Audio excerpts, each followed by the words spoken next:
Espero que até este finalzinho de domingo você tenha conseguido paz, tranquilidade em teu dia e que teu coração esteja aliviado, descansado para um novo dia que se começa amanhã. Eu estou trazendo essa mensagem para pensar com você a respeito de um assunto muito abordado dentro das igrejas. Eu queria entender com você a respeito dos dízimos. É um assunto que, em certa parte, amedronta muitos frequentadores desses lugares, de igrejas, com medo de parar no inferno por não pagar o dízimo, não ter dado condições de pagar o dízimo. E, por outro lado, tem muitos que se gloriam ser mais santo, mais virtuoso, porque pagam o dízimo em dia e essas coisas. Eu queria entender com você Malaquias 3:10 e queria entender o que é o dízimo descrito na Bíblia, nas Escrituras. Vamos começar e ao final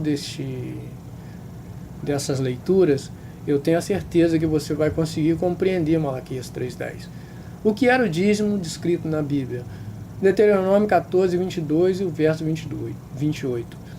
22 diz assim: certamente darás o dízimo de todo o produto da tua semente, que a cada ano se recolher do campo. Ou seja, de todo o produto da tua semente, ou tudo que sair de sua semente, tudo que progredir de sua semente, tudo que germinar de tua semente e recolher do campo, você vai tirar o dízimo daquilo.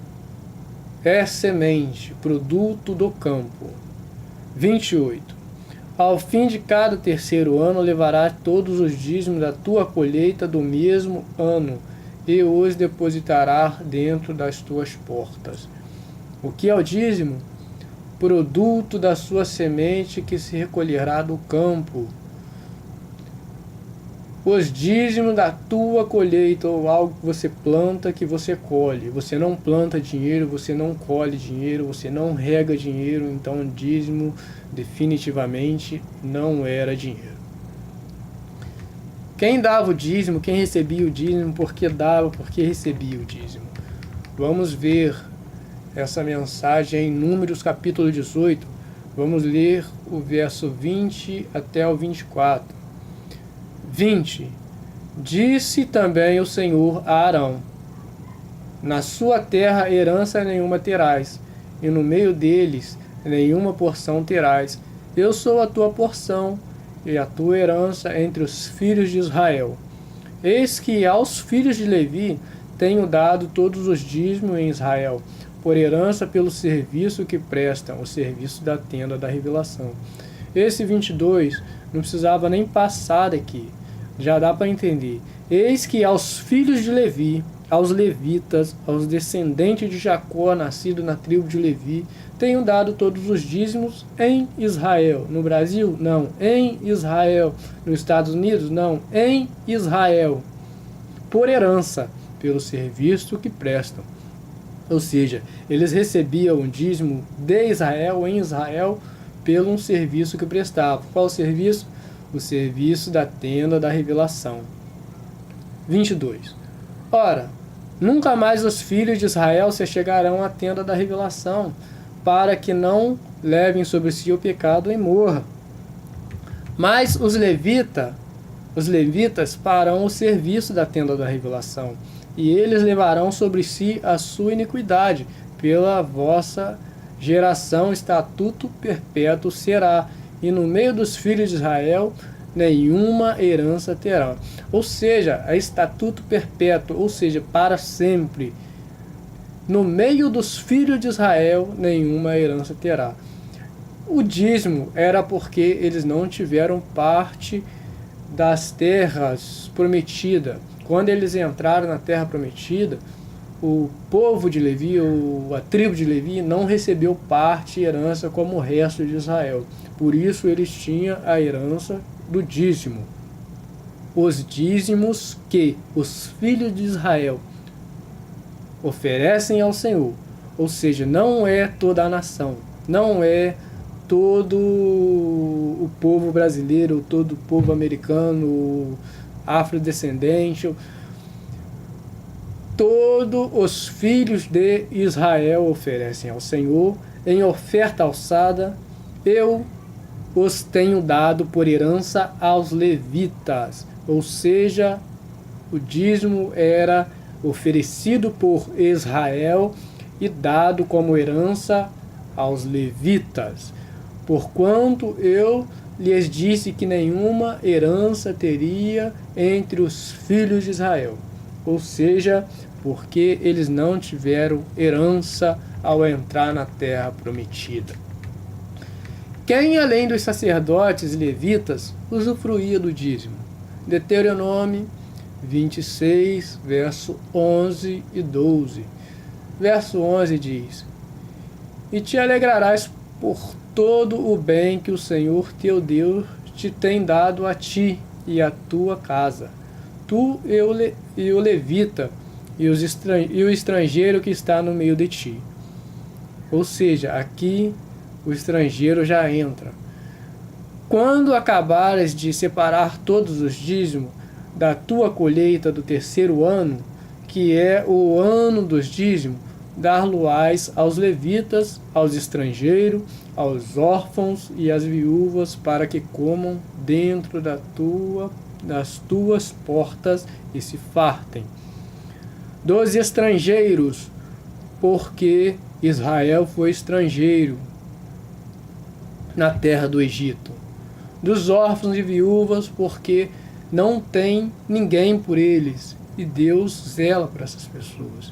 Então, a ordenança do dízimo era para os levitas, estrangeiros, órfãos e viúvas.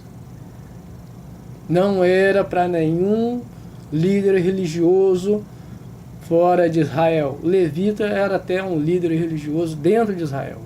Lá, nascido de Levi, tinha condição, tinha que nascer de Levi. Aí, depois de tudo, você pode encontrar o argumento: ah, mas na época não havia dinheiro. Será que existia dinheiro na época? Vamos ler Deuteronômio, capítulo 14, versos 24, 25 e 26. 24 a 26. E diz assim, ainda falando sobre o dízimo: Mas se o caminho te for tão comprido que não possa levar os dízimos, ou seja, porque é pesado, né? Se você não puder levar porque é pesado, vamos ver tudo.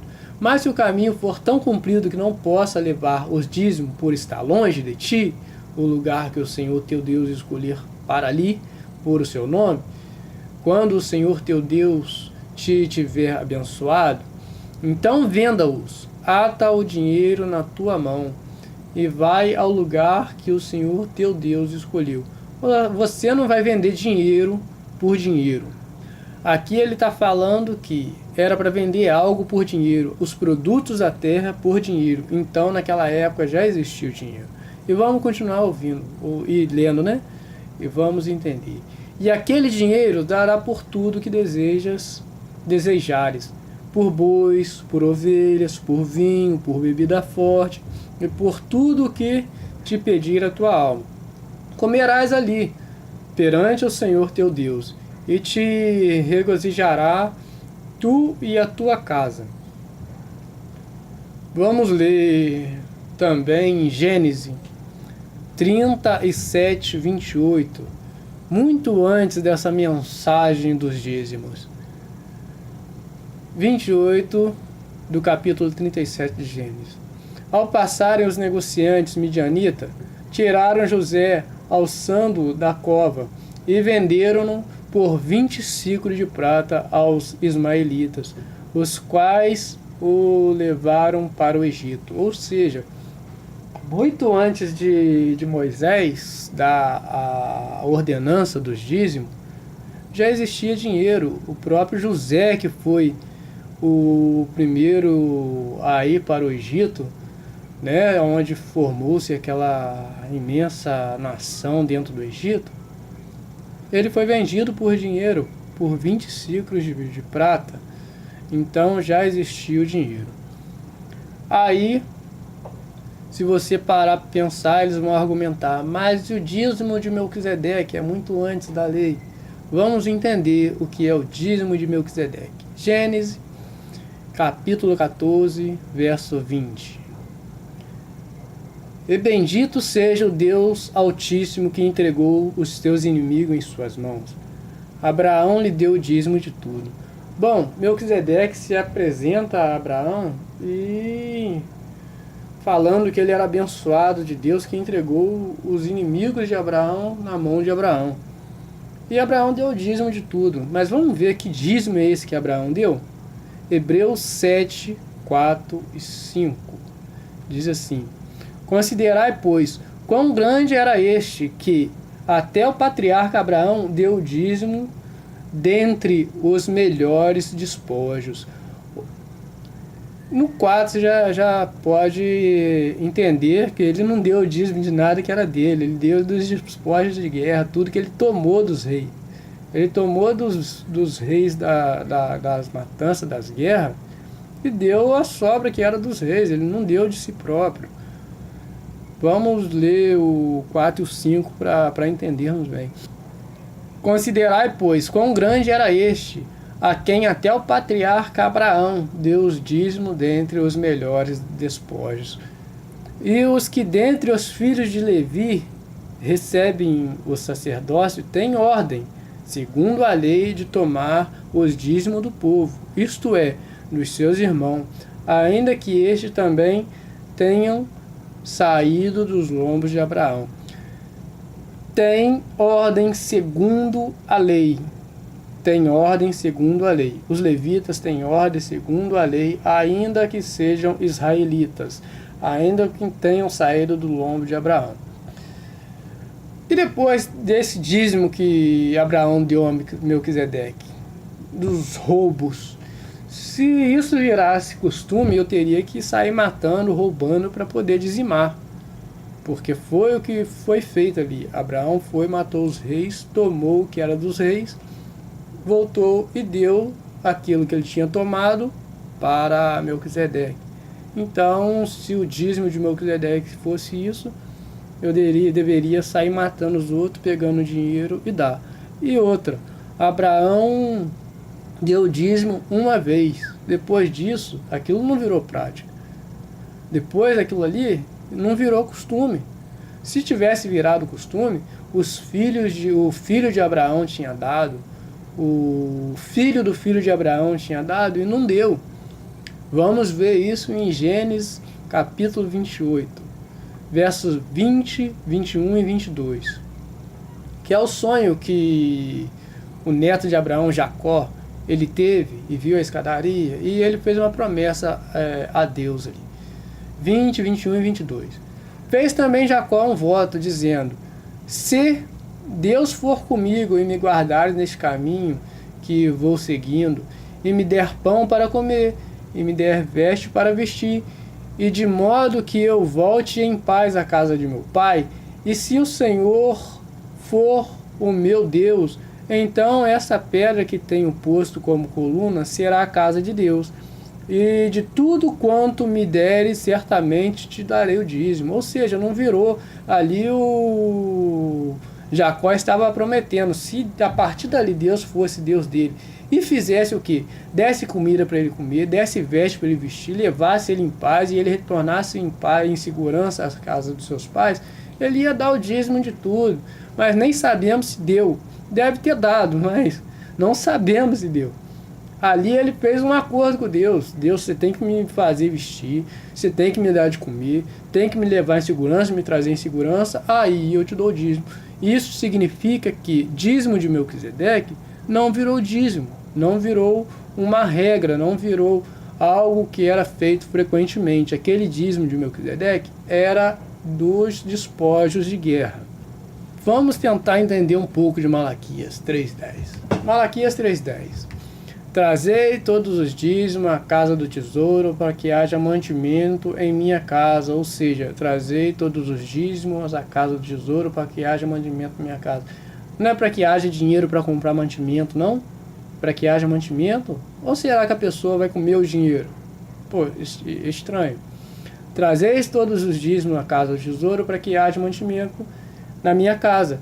E depois fazei prova de mim, diz o Senhor dos Exércitos. Se eu não vos abrir a janela do céu, e não vos derramar sobre vós tal bênção que dela vos advenha a maior abastança, abrir a janela do céu, vai derramar dinheiro do céu?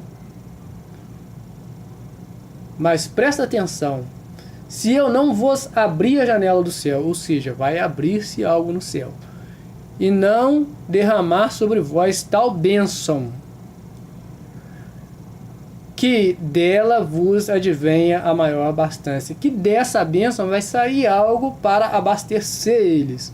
Ele está falando aqui claramente da chuva, mas vamos entender se é da chuva que ele está falando, mas aqui não precisa nem falar mais. Vai derramar algo para que desse algo se saia abastecimento para o povo de Israel, mas vamos entender. Vamos ver o que ele está dizendo aqui. Primeiro vamos pensar em ver com quem ele está tratando, com quem ele está falando. Será que é para toda a nação, como diz muitos pregadores? Vamos ver Malaquias 2, 1 e 2, que diz assim: agora, ó sacerdote, este mandamento é para vós. Para quem era o mandamento? Para os sacerdotes. Sacerdote tinha que ser levita, nascido da tribo de Levi, entre o povo de Israel. Então, fora de Israel, não tem sacerdote. Agora, ó sacerdotes, este mandamento é para vós, é para vocês. Se não ouvirdes, e se não propuserem no vosso coração dar honra ao meu nome, diz o Senhor dos Exércitos, enviarei a maldição contra vós e amaldiçoarei as vossas bênçãos, e já as tenho amaldiçoado, porque não aplicais a isto o vosso coração. Olha, preste atenção, você vê tantos pastores, tantos charlatões aí, tantos padres amaldiçoando as pessoas. Aqui, Malaquias não está amaldiçoando ninguém, isso daqui é uma mensagem de Deus. Deus está falando: eu amaldiçoarei a vós e já tenho amaldiçoado. Ou seja, não é Malaquias amaldiçoando para dar ênfase para esse safado que sai falando um monte de besteira, não. Jesus, quando foi crucificado, ele perdoou as pessoas que estavam crucificando ele. Estevão, quando foi apedrejado, ele perdoou as pessoas que estavam apedrejando ele. Aqui é Deus falando. Quem sou eu para falar contra Deus? Deus, ele pode todas as coisas. E a nós, seres humanos, cabe obedecer, entender. Então, aqui, Malaquias 2, 1 e 2.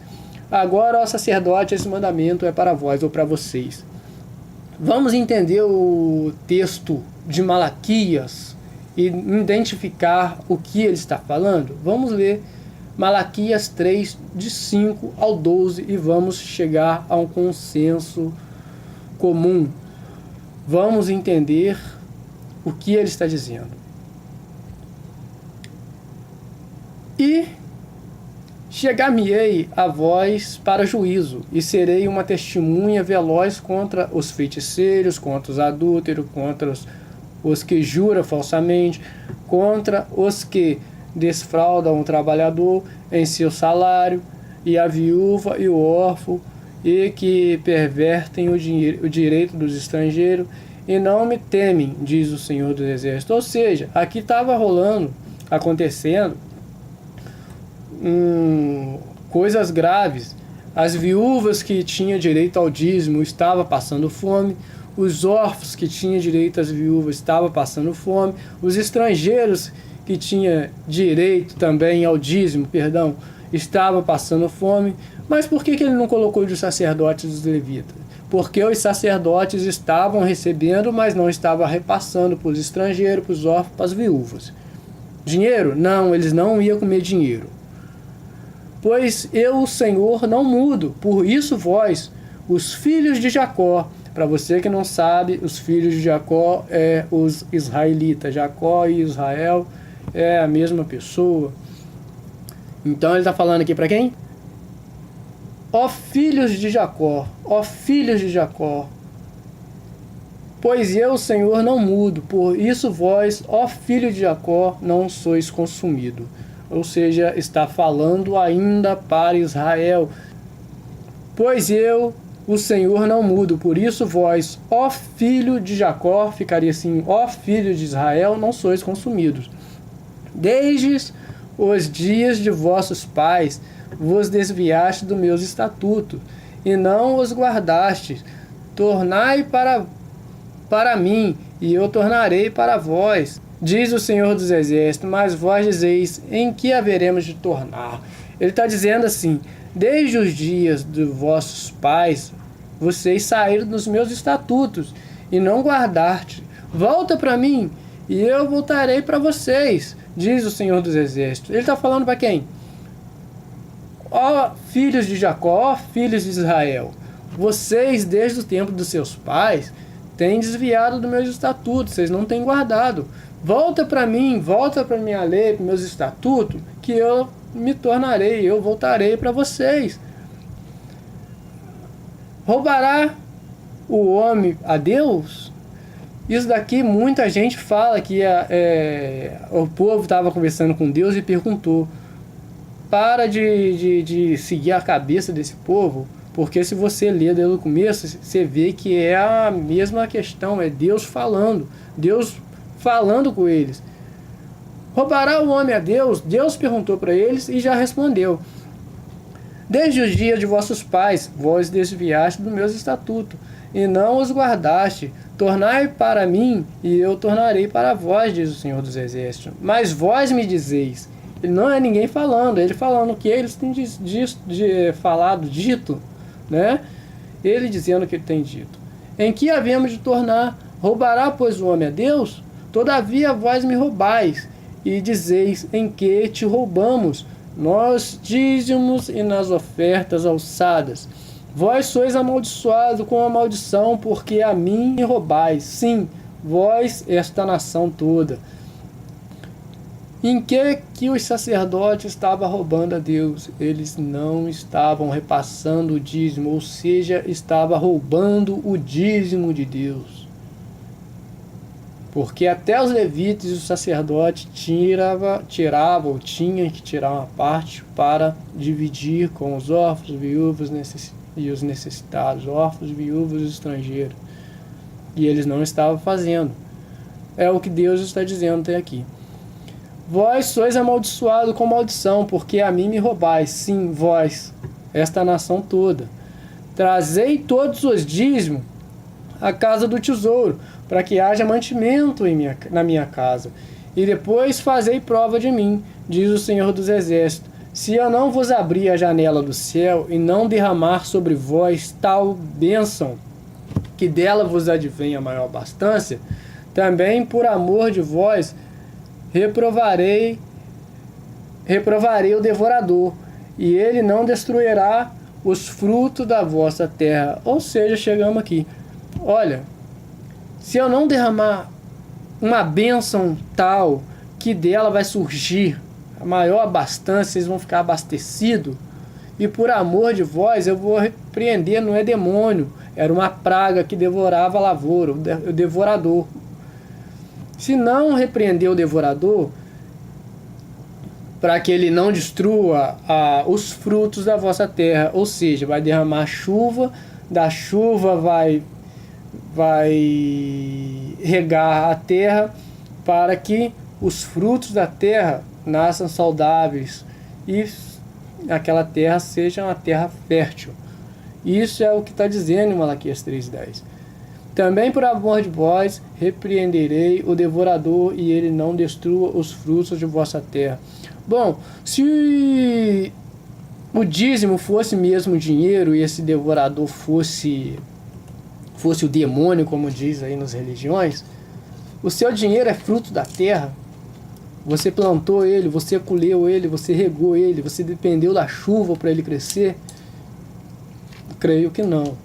Creio que você batalhou, você trabalhou com ele para conseguir esse dinheiro.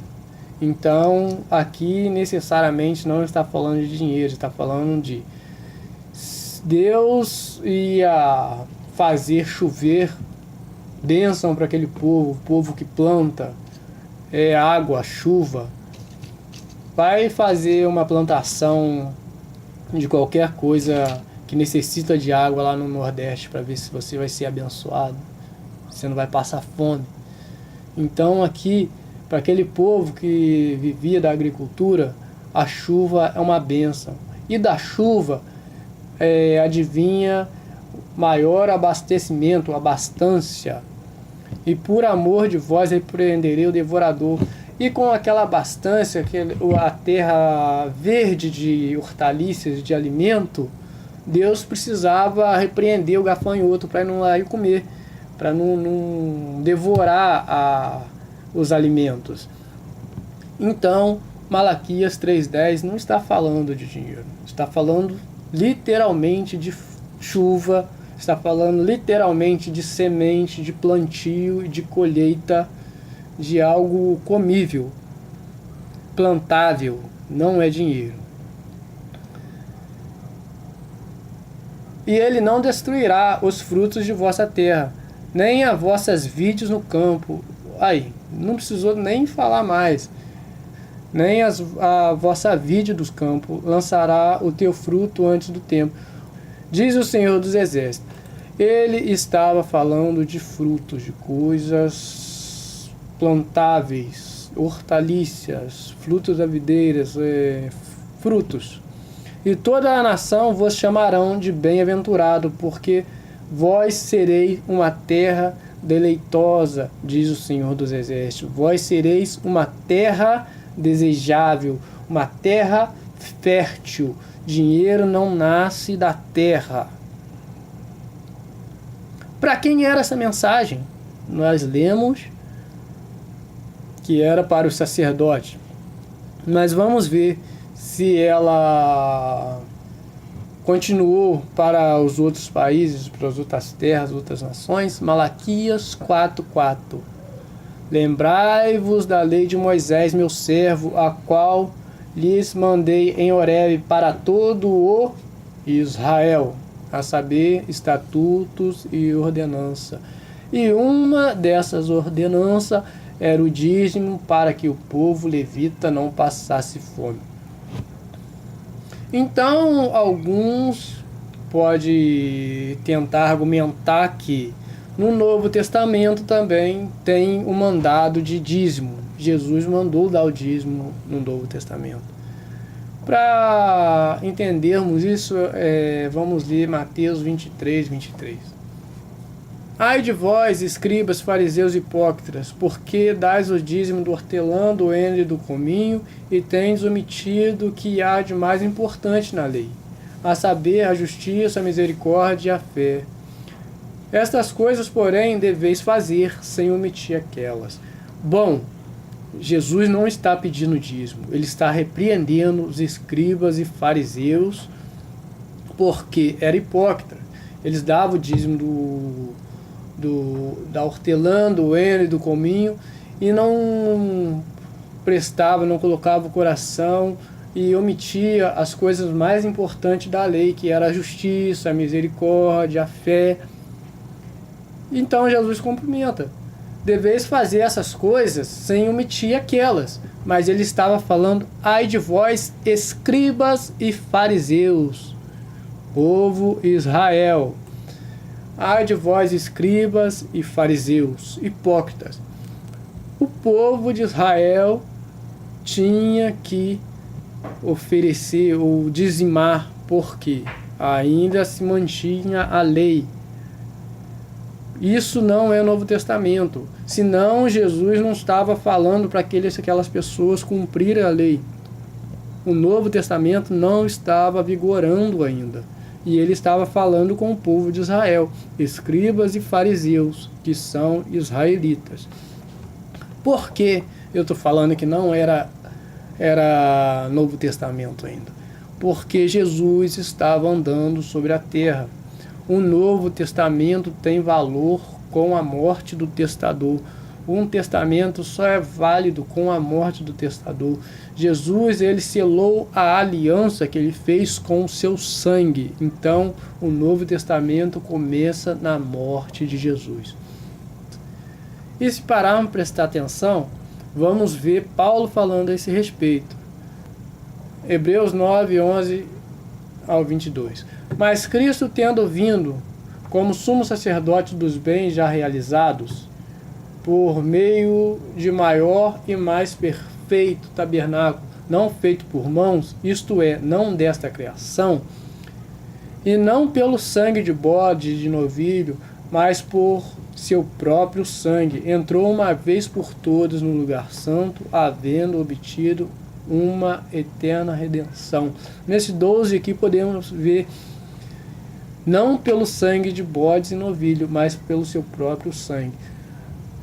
O testamento de Cristo, do Messias, só teve valor com o derramamento do seu próprio sangue. Vamos continuar.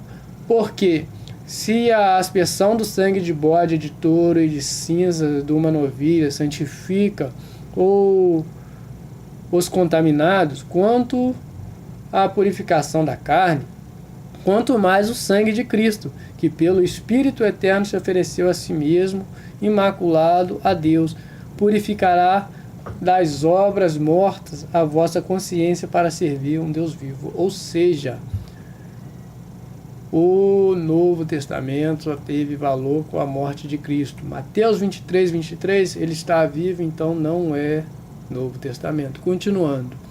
E por isso é mediador de um novo pacto. Por quê? Pelo seu sangue. Pelo seu sangue ele é mediador de um novo pacto. Pelo seu sangue ele é mediador de um novo testamento. E por isso mediador de um novo pacto. Para que, intervindo a morte para a remissão das transgressões cometidas debaixo do primeiro pacto, os chamados recebam a promessa da herança eterna. Pois onde há testamento é necessário que intervenha a morte do testador. É o que eu estava falando. Onde há testamento, se tem um testamento, o testador tem que morrer, é o que ele está dizendo aqui. Pois onde há testamento, necessário é que intervenha a morte do testador. Porque um testamento não tem força senão pela morte, visto que nunca tem valor enquanto o testador ainda vive.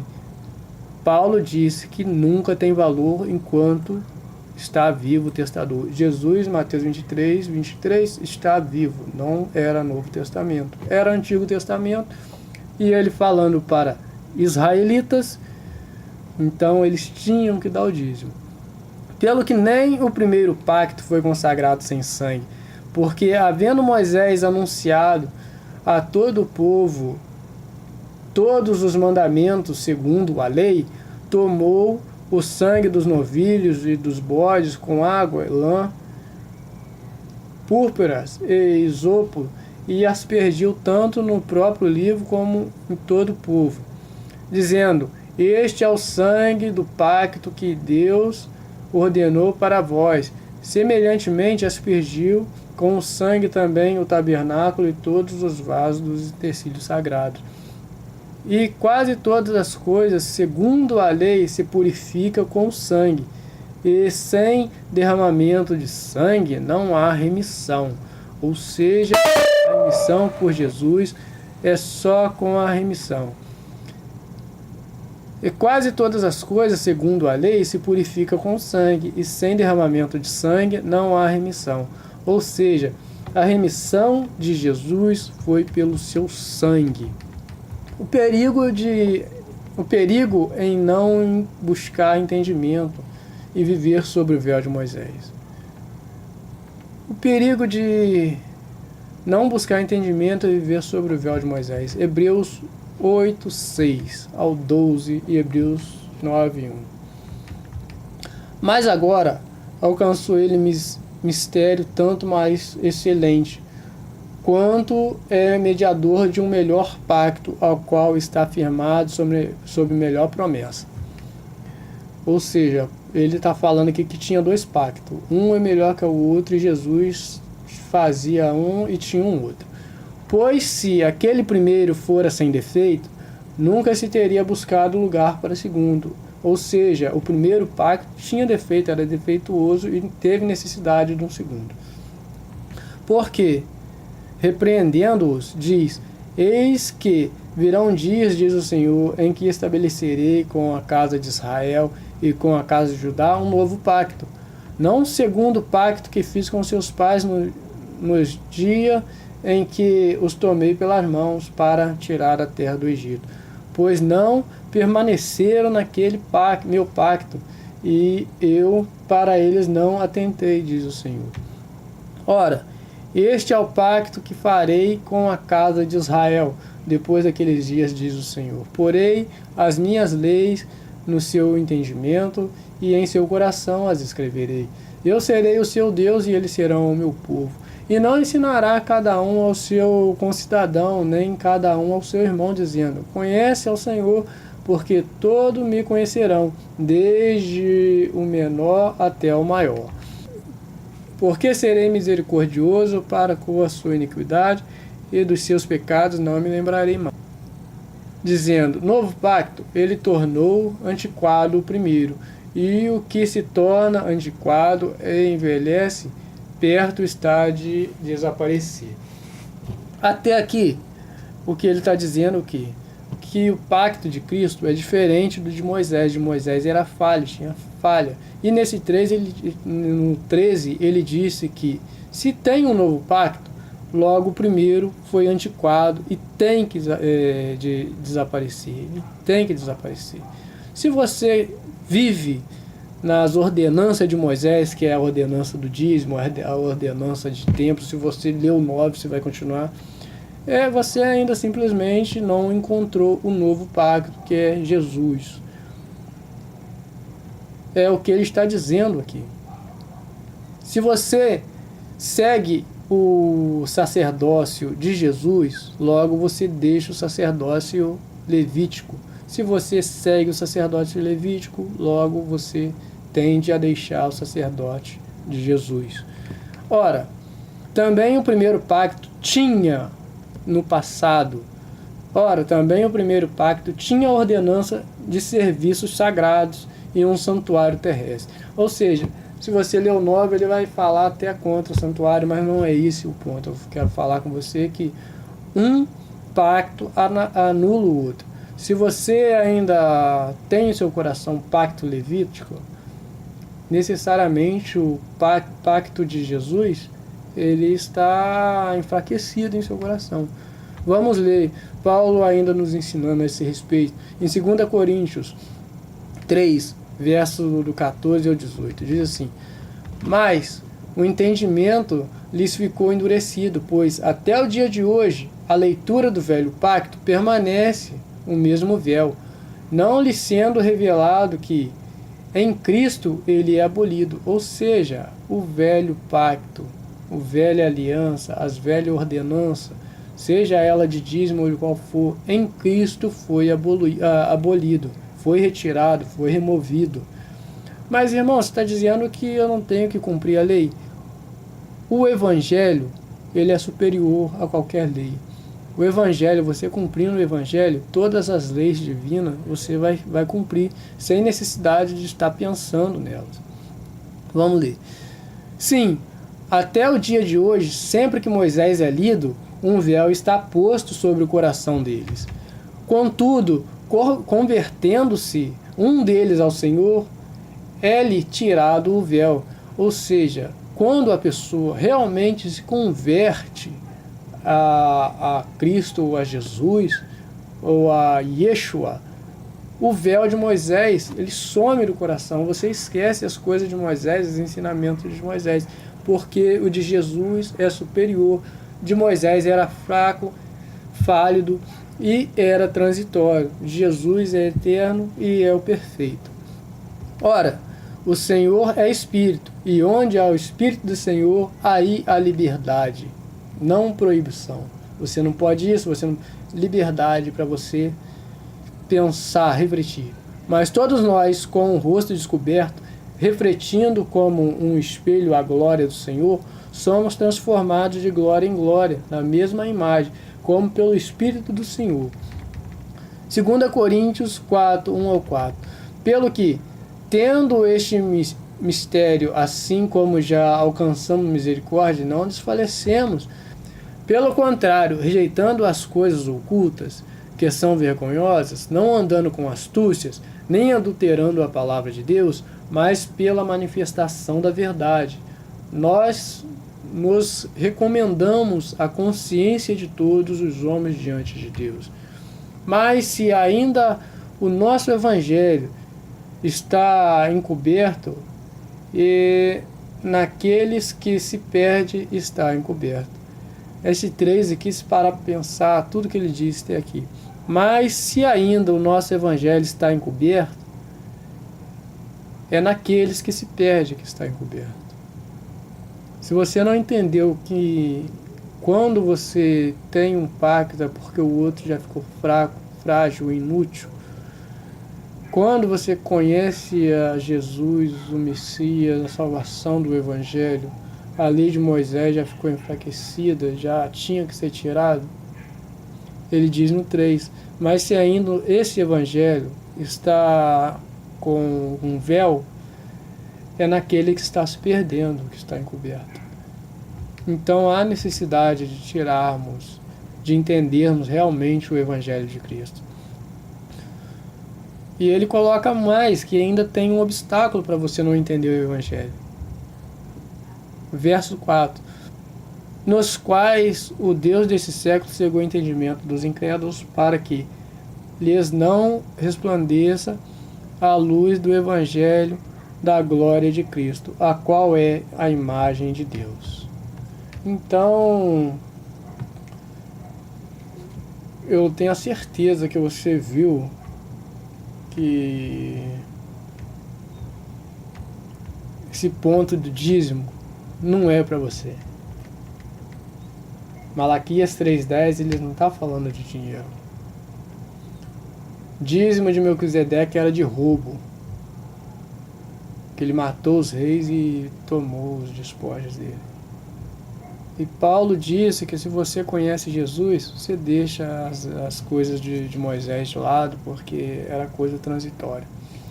Mas, irmão, os 10 mandamentos, não matarás, não roubarás, não adulterarás. Jesus, certa vez, ele disse, olha, ele foi indagado, qual é o maior mandamento? Ele disse, amai a Deus acima de todas as coisas, com todo o seu entendimento, seu coração. E o segundo maior é semelhante a esse, amar seu próximo como a ti mesmo. E se há alguma lei, provém desses dois. Depois, ele disse, um novo mandamento vos dou, que ameis uns aos outros como vos amei. Ele está dizendo, é simples, se você realmente amar, você vai cumprir todos os mandamentos sem pensar em mandamento. Então, tudo que acontece na lei de dízimos, essa lei de Moisés, foi abolida. E é essa a verdade sobre o dízimo que você não vai encontrar aí na igreja. Bom descanso para você, boa noite.